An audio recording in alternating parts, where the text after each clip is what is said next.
Number 5 में है बुरे प्रौढ़ व्यक्तियों के साथ। देखिए बूढ़ा जो व्यक्ति होता है, प्रौढ़ व्यक्ति की अवस्था कितने से कितने दिन की होती है पता है? कितना? प्रौढ़ व्यक्ति की अवस्थाएं जो होती है कितने से कितने वर्ष की होती है? हाँ? नहीं, वो घर जो बूढ़ा पढ़ा था 60 से ऊपर है, जब तक वो दुनिया में है। नहीं, इस सबको जो है ना आप लोग याद कीजिए। यह जो है यह क्वेश्चन आपको हमेशा पूछेगा, और यह एनटीटी की तैयारी के लिए नहीं बल्कि आपके जीवन के कितना भी सारे जो भी कंपटीशन वगैरह कुछ भी एग्जाम में दीजिएगा उस समय में पूछेगा। सीटेट वगैरह के एग्ज़ाम कभी देना होगा, कंपटीशन के एग्ज़ाम फेस करना होगा, टीचर बहाली के लिए, उस दिन भी आपको ये सब जो क्वेश्चन है वो पूछेगा। यानी जितनी अवस्था है शस्यावस्था यानी बालक जो गर्भावस्था से, शस्यावस्था नहीं गर्भावस्था से लेकर प्रौढ़ावस्था तक की टोटली जो क्रिया है उस सभी को आप लोग याद कीजिए। 0 से अंतिम सांस तक का जो भी अवस्थाएं हैं वो याद कीजिएगा। आपको पता नहीं होगा, आपको तो फर्स्ट क्लास है और यूट्यूब पर भी बहुत कम ही है, सॉरी ऑनलाइन बहुत कम ही क्लास आप किए हैं, तो बुक्स आपके पास है तो उसको देखिएगा और नोट्स वगैरह आप ले लीजिएगा, उसमें सब जो क्रिया है वो लिखा हुआ है उसको देखिएगा।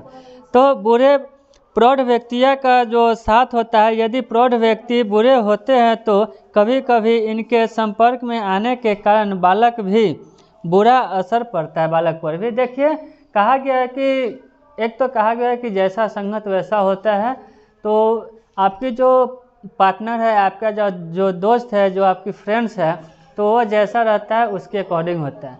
उसी अकॉर्डिंग दोस्त ये नहीं है कि हमारे टाइप का ही हो, कभी कभी आप प्रौढ़ व्यक्ति के साथ यानी बूढ़े व्यक्ति के साथ भी उस ढंग का कोई हो, उसके साथ भी आपको रहने का मौका मिलता है, तो वह यदि गलत काम करता है तो उसके साथ साथ आप भी गलत करना शुरू कर देते हैं,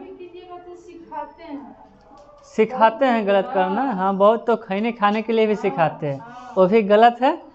बहुत महिलाएं लोग भी गलत प्रवृत्ति के होते हैं जो गलत सिखाते हैं, तो वहाँ पर भी होता है। तो इस समय यह नहीं माना गया है कि यह बूढ़े हैं तो बहुत अच्छे हैं, तो अब वैसा नहीं है। अब आदमी का अच्छाई अंदाज़ा से आप नहीं लगा सकते हैं जब तक उसे जानिएगा नहीं। तो यही कह रहा है कि यदि प्रौढ़ व्यक्ति बुरे होते हैं तो यानी बूढ़ा व प्रौढ़ व्यक्ति जो वह बुरे होते हैं तो कभी कभी इसके संपर्क में आने के कारण बालक भी या बालक पर बुरा असर पड़ता है। बुरा असर पड़ता है। इस अवस्था के व्यक्तियों के साथ रहने पर बच्चे आरामदायक व विलासिता की बीजों का प्रयोग करने के लिए तत्पर रहते हैं। इसकी पूर्ति न होने पर अपराध की ओर बढ़ जाते हैं। तो आप लोग सभी लोग समझदार हैं, इस चीज़ को समझ रहे हैं, ठीक है। अब विशेष इसमें समझाने की कोई ज़रूरत नहीं है। नंबर 6 में है विज्ञापन एवं प्रचार।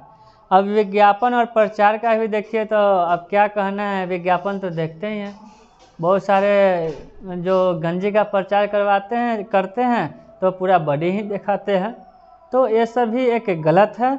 विज्ञापन बहुत सारे आते हैं, बहुत गलत बिहेव के भी आते हैं, जिससे सभी का मनोवृत्ति का भी जो होता है पैराग्राफ चेंज हो जाता है।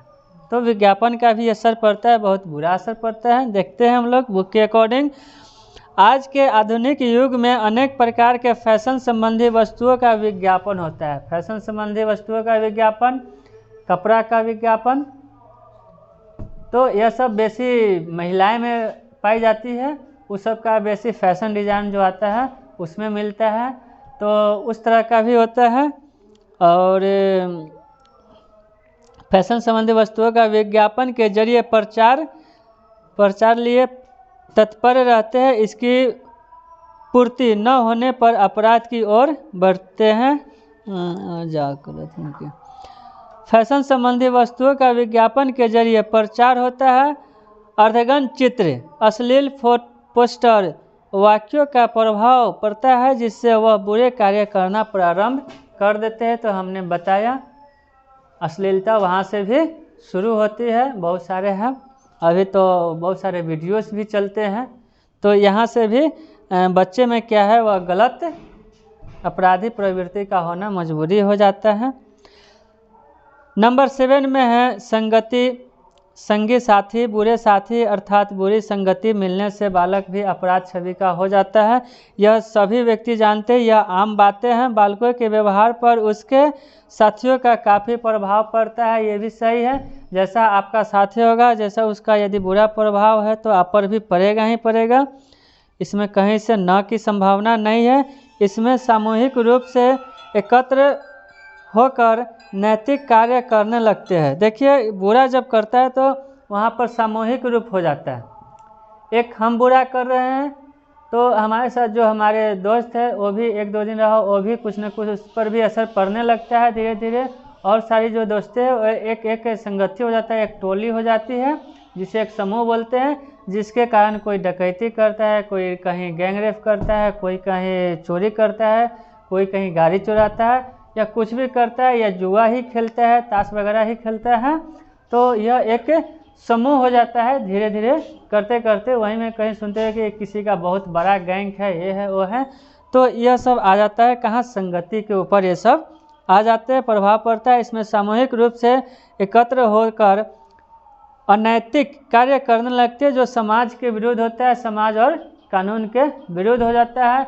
जिसमें यदि छोटा बालक है तो यह सब समाज के विरुद्ध जो भी कार्य होता है, कानूनी कार्य होता है, उन पर कानूनी गतिविधियाँ जो होती है वह लागू होता है और समाज से भी दंडिता होती है।